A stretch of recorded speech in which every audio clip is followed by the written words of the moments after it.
Bom, agora a gente vai para a parte dos conceitos e definições em Digital Analytics e Data Science. E a gente trouxe para vocês alguns conceitos principais, mais importantes, que a gente vai usar durante nossa carreira, né? As KPIs realmente são, dos conceitos, o mais importante. Ele vai trazer exatamente os indicadores de performance, e são os indicadores chaves, os indicadores mais importantes. E o que a gente quer dizer com indicadores? São informações que a gente vai utilizar para conseguir melhorar a nossa tomada de decisão. Tudo isso tem que ser em cima do core business da empresa, né? Ou do negócio. Porque muitas vezes, nós, na prática, vemos grandes gestores procurarem informações que não agregam valor ao negócio da empresa. Quando eu tenho um time de futebol, o que é importante? E na parte de gestão de futebol, por exemplo, é até um pouco complexo,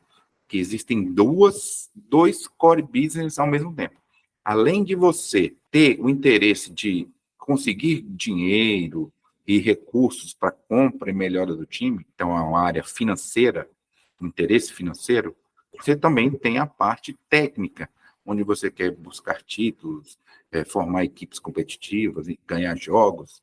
Então, nesse caso, é um pouco ambíguo, mas na maioria dos negócios existe sempre um core business específico, onde os principais indicadores, os indicadores chaves, as KPIs, vão ser aplicadas. Tá? Além disso, do conceito de KPIs, de core business, Big Data é muito utilizado na área de Digital Analytics e de Data Science. É muito importante que a gente tenha também algum conceito de Big Data para aplicar no nosso conhecimento. O Big Data ele vai tratar, além dos dados modelados, além das planilhas, ele vai tratar também dos dados não estruturados e semi-estruturados. A gente falou lá no começo. E que dados são esses? São dados como, por exemplo, imagens. A gente sabe que o Facebook, por exemplo, já é uma rede social mais antiga, mas ela ainda funciona. O Facebook consegue reconhecer por imagem o rosto das pessoas e sugerir quais são. O próprio Google Fotos e todos essas redes sociais que utilizam de imagens. Tudo isso é feito com análise baseada em imagens. Essas imagens não são gravadas em bancos relacionais. Primeiro, ela tem um tamanho maior e ela tem características específicas. Então, o Big Data vai trabalhar também com esses dados que não são estruturados. São dados maiores que ficam gravados em bancos não SQL ou NoSQL, como é falado também. Esses bancos são bancos especiais e gravam os dados de forma diferente do que a gente acabou de ver nessa parte de relacionamento, tabelas, chave estrangeira. Ele não trata disso dessa forma. Geralmente ele trata como arquivos ou registros, arquivos XML, onde ele coloca todas as informações, por exemplo, de uma imagem. Isso são informações desestruturadas. E o que acontece no mundo? A maioria dos dados na internet, ao nosso redor hoje, são de informações não estruturadas. Existe um grande volume dessas informações, enorme volume. E para isso existe o Big Data. Aí tem também a parte do Customer Experience, CX, a gente vai falar e explicar também. A parte de análise de padrões, como eu falei, a parte de análise de padrões está diretamente ligado à inteligência artificial. A gente traz um caso da Netflix e traz outras coisas também a gente discutir aqui. E, por fim, como conceitos, a análise preditiva, prescritiva e descritiva. Qual a diferença de cada um, o que a gente usa e qual é o estágio que a gente está hoje. A gente já está usando todas, como é que a gente tem usado. Dentro das definições de KPI, dos indicadores chaves de desempenho, as organizações precisam definir exatamente quais são suas metas. E, para isso, ela tem que ter bastante atenção ao core business, ou seja, ao coração, a coisa mais importante que a sua organização realiza. Se for uma empresa de educação, então ela tem que se voltar bastante para a parte acadêmica. Se for uma empresa de futebol, para a parte técnica. for uma empresa de logística para a parte de guarda de material, se for uma empresa, uma indústria, tem que colocar bastante no core business de produção, enfim. Cada empresa, cada organização vai ter um tipo de core business diferente. Lembrando que os KPIs também podem ser qualitativos ou quantitativos. Da mesma forma que os nossos argumentos, as nossas colunas. O KPI também pode ser chamado de KSI, que é o Key Success Indicator. Ele também é conhecido dessa forma. É um indicador-chave de sucesso. Para isso também a gente tem uma técnica, né, conhecida como SMART, que vai especificar, é um nome, um acrônimo em inglês, onde a gente vai especificar, mensurar, atingir, tem que ter relevância e ser temporizável. Ou seja, ele tem que ser um indicador específico, a gente tem que definir. Não pode colocar uma coisa muito abrangente, tipo, nós vamos conseguir mais alunos. Isso é uma coisa muito geral, né? Nós queremos conseguir mais alunos para o curso de Direito. Então, ser específico é importante. Ser mensurável. Eu tenho que saber qual é a quantidade de alunos eu desejo atingir. Então, nós queremos atingir, conseguir mais alunos de Direito em torno de 15%. Tem que ser atingível. Também não posso falar que eu quero, de um ano para o outro, melhorar nosso número de alunos em 300%. Tem que ser relevante, ou seja, quando eu conseguir atingir essa meta, ela tem que ter alguma importância para o business, para o core business da nossa organização. E tem que ser temporizável, nós temos que dar um prazo. Então, a gente está falando do SMART, a gente está falando de meta, né?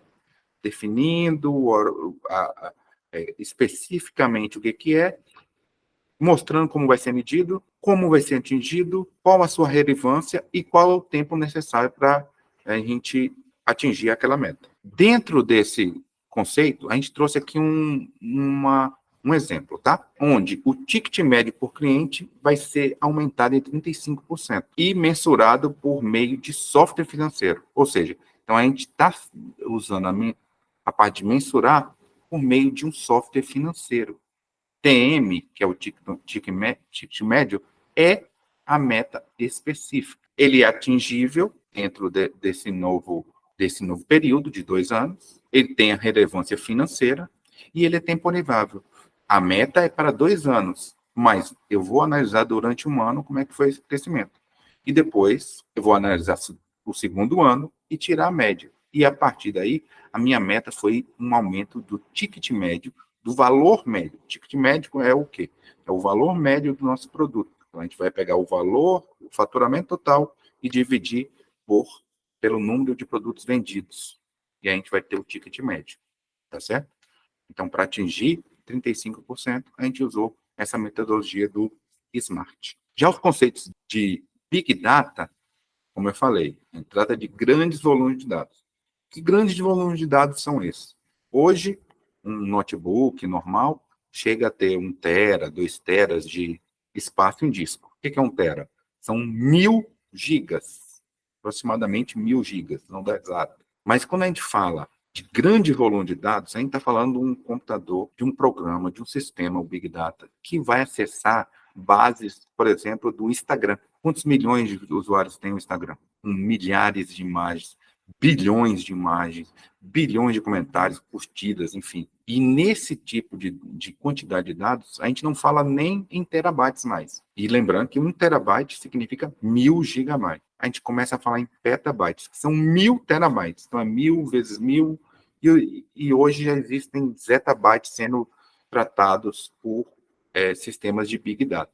Lembrando que o Big Data tem que tratar esse dado de maneira organizada. Ele não vai estruturar esse dado, mas ele tem que organizar de alguma forma para que a gente consiga mostrar o resultado dessa organização. E, além disso, nós temos também problemas de escalabilidade, disponibilidade e flexibilidade dentro dos bancos relacionais. Então, o Big Data é mais simples para fazer isso. Mas lembrando sempre, ele trata de dados estruturados, ele consegue tratar dados estruturados, semi-estruturados e não estruturados. E a velocidade do Big Data também, por ter uma conexão muito diferente dos bancos relacionais, ele é em tempo real. ele consegue atender a parte de streaming, parte de processamento em tempo real, e ele trata sempre com os 3 Vs. Hoje já se fala em 7 Vs, mas os 3 Vs são da metodologia original do Big Data, que são volume, então grande quantidade de volume, grande variedade de informações, estruturados, semi-estruturados, não estruturados, e a velocidade de disponibilização. Hoje em dia, a gente vê o chat GPT fazendo sucesso, a parte de inteligência artificial, e a gente fica com medo. Realmente, assim, hoje, dados são de que 70% dos empregos que existem hoje não existirão mais em 2030. Claro que a gente vai abrir uma série de outras áreas de trabalho, mas a inteligência artificial não é tão danosa quanto muitas pessoas tentam colocar. Na verdade, ela também não consegue atingir ainda um nível de percepção humana. Mas os sistemas cognitivos, que são as inteligências artificiais, têm evoluído muito. Os sistemas cognitivos se baseiam exatamente na análise de padrões. E o que é isso? São análises, como, por exemplo, a análise de dados exploratória, que ele faz através de estatísticas, de quantas vezes um usuário acessou um filme de tal gênero, de tal ano, com tal ator, uma série de fatores. Vamos pensar naquela nossa planilha dos jogadores. Além daqueles argumentos, poderiam haver N outros argumentos. A gente vai ver isso com o exemplo da SofaScore daqui a pouco. Mas, quanto maior o número de argumentos, maior serão o número de probabilidades de combinações. Então, assim, para um sistema que acompanha esses padrões, ele consegue prever o que pode ser apresentado. Bom, no caso do Walmart, já aconteceu há algum tempo, mas ele é muito famoso na área de tecnologia, né? Foi em um Walmart do Missouri, se não me engano, Minneapolis, tá aqui, Minneapolis. Ele entra furioso no Walmart, mostra para o gerente que a filha dele recebeu pelo correio um cupom. Nos Estados Unidos é muito comum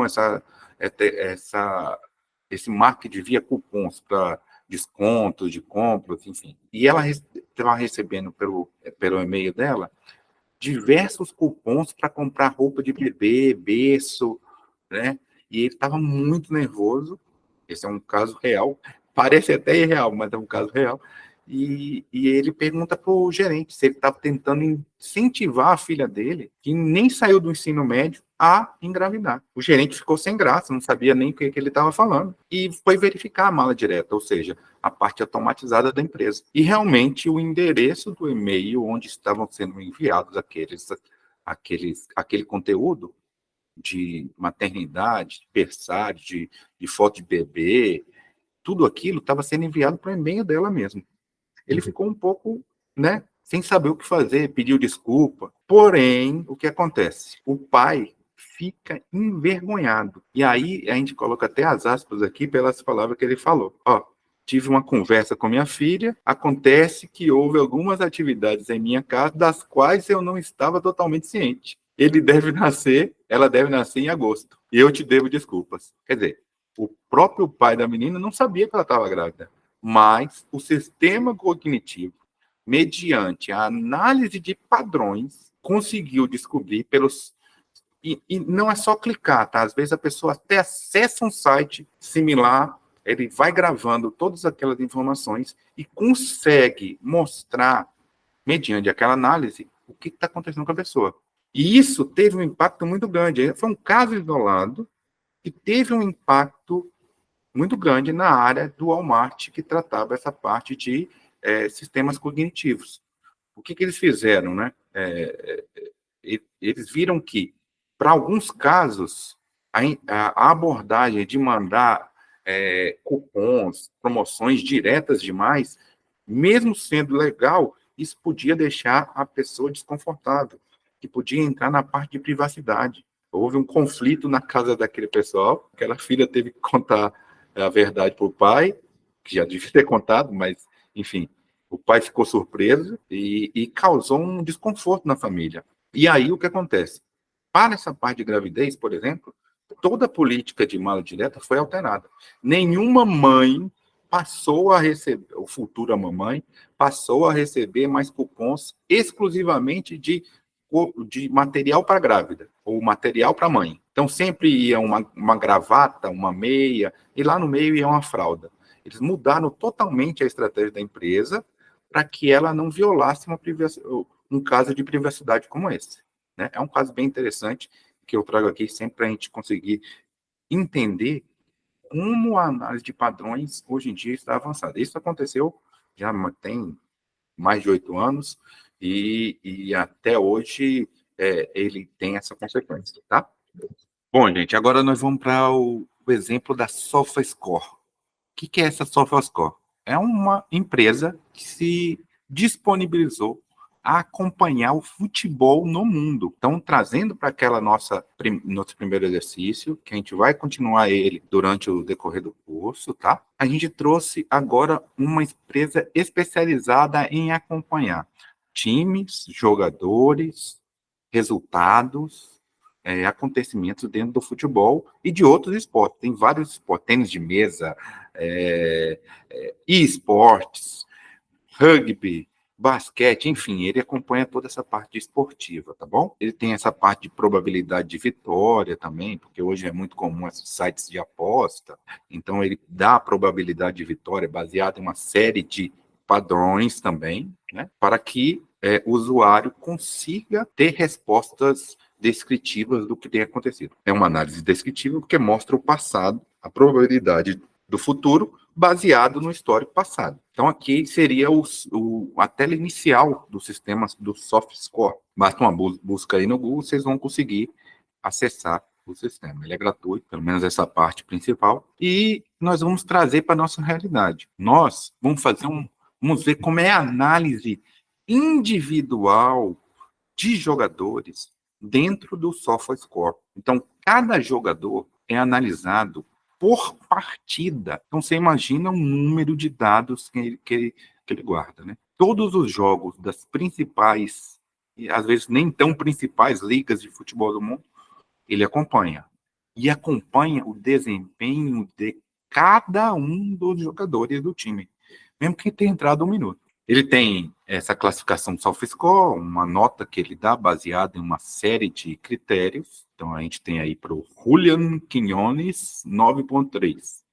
E aí ele traz uma série de dados. Ele traz essa imagem que mostra por qual área do campo ele tocou na bola. Então, onde está mais vermelho é onde ele mais tocou, onde está mais amarelo é onde ele menos tocou. Quantas finalizações no gol, quantas finalizações para fora, dribles, chances perdidas. Nesse outro do meio, ele traz o mapa de chutes dele, para onde foram os chutes dele, né? Quantos minutos, em qual minuto foi cada um desses chutes, quantos gols ele fez, quantas assistências, ações com a bola, passes certos, chutes bloqueados, dribles sofridos, enfim, todas as informações do jogador. Então, imagina você, como analista de dados, conseguir trabalhar com todas essas variáveis, todos esses argumentos. Com esses argumentos que a gente tem na internet disponível para a gente consegue auxiliar aquele gestor de futebol de uma maneira muito mais assertiva, porque a gente tem acompanhamento jogo a jogo de todos os jogadores, com dados, uma quantidade de dados muito maior do que a gente forneceu na nossa planilha, inclusive com dados não estruturados, porque o que a gente tem aqui?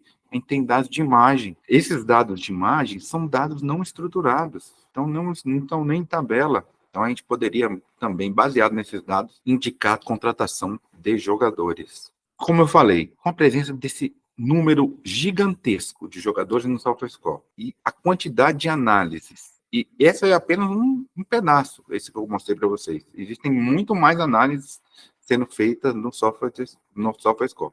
Com essa quantidade de dados e quantidade de análise, nós vamos conseguir muito mais assertividade na nossa tomada de decisão.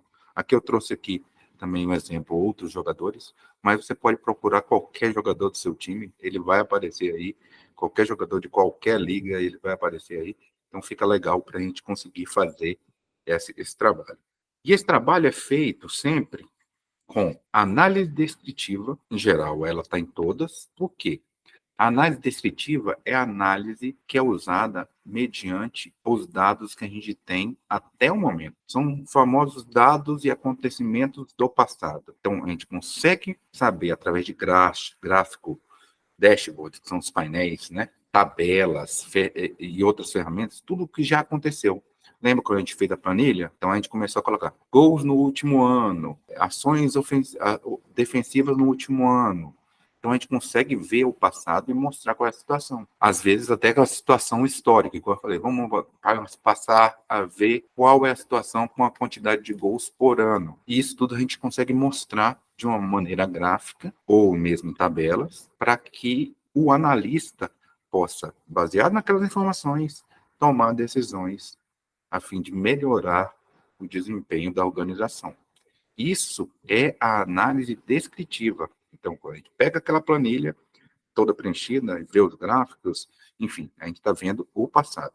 Já na análise preditiva, o sistema se baseia nas informações e nas análises de padrão. Ou seja, aqui a gente já tem sistemas cognitivos. Tem que ter um sistema que analise o passado e consiga, a partir daquele passado, analisando aqueles padrões, antecipar os problemas e comportamentos. Isso gera vantagem competitiva. Esse tipo de análise, ele vai além do que só mostrar o passado. Ele prediz o que pode vir a acontecer no futuro, com probabilidades, né? Nós vamos trabalhar com isso no próprio Python, nós vamos ver isso, a probabilidade, a quantidade ideal de probabilidade assertiva tem que ter um software, um algoritmo, né? E existem vários algoritmos para resolver vários problemas, e eles podem prever futuro, com probabilidades, claro, né?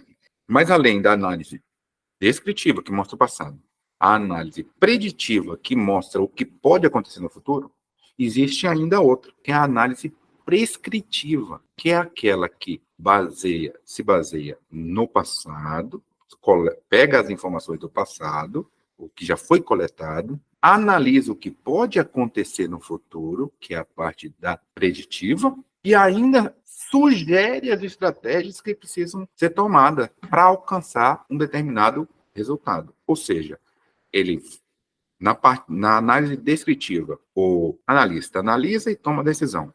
Na parte preditiva, o analista analisa, vê o que acontece se ele tomar determinadas decisões e escolhe a decisão que ele melhor acredita. Já na prescritiva, o sistema indica para o analista quais são as sugestões para melhoria daquele indicador para atingimento daquela determinada meta dentro dos padrões que foram coletados e das inúmeras probabilidades que ele calculou. Então, ele já calcula o que vai acontecer em cada cenário e fala, para que o melhor cenário aconteça, as suas ações devem ser essas a ser seguidas.